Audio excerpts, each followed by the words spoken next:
কত অল্প সময় আমরা বানিয়ে ফেললাম ভাপা ইলিশ। এটা তোমরাও বাড়িতে ট্রাই করো। শিলনোড়ায় নিয়েছি সর্ষে, নুন, হলুদ গুঁড়ো আর কাঁচা লঙ্কা। আর একটু দেব জল।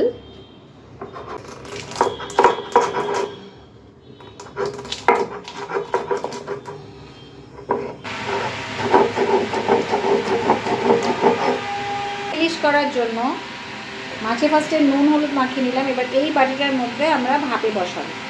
এবার এই সর্ষে বাটা দিয়ে দেবো এই মাছে। ভালো করে মাছটাকে সর্ষে বাটা দিয়ে কোট করে নেব।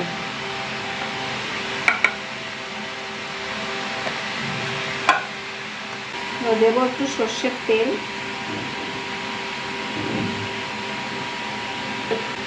ভালো করে তেল আর সর্ষে বাটা দিয়ে মাছটা মাখিয়ে নিলাম।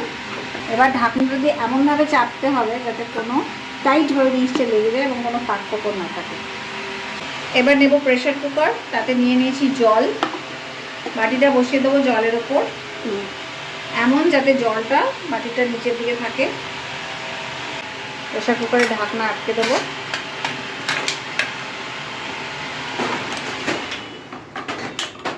দুটো থেকে তিনটে সিটি দেবো আমরা।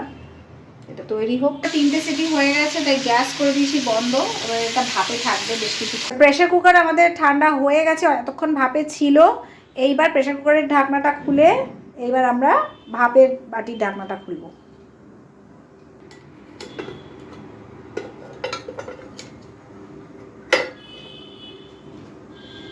দেখতে পাচ্ছ মাছ একদম তৈরি।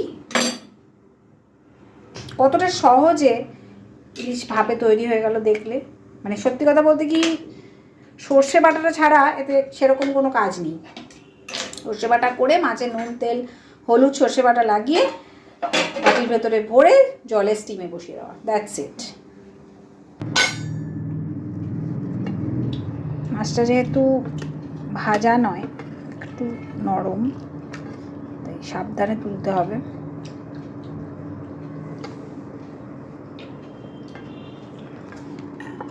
এটা ঝোল কিন্তু খুব বেশি হয় না, একটু মশা মশা করেই খেতে হবে।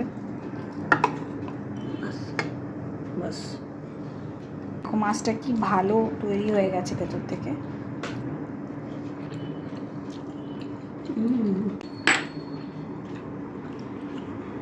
কত অল্প সময় আমরা বানিয়ে ফেললাম ভাপা ইলিশ। এটা তোমরাও বাড়িতে ট্রাই করো।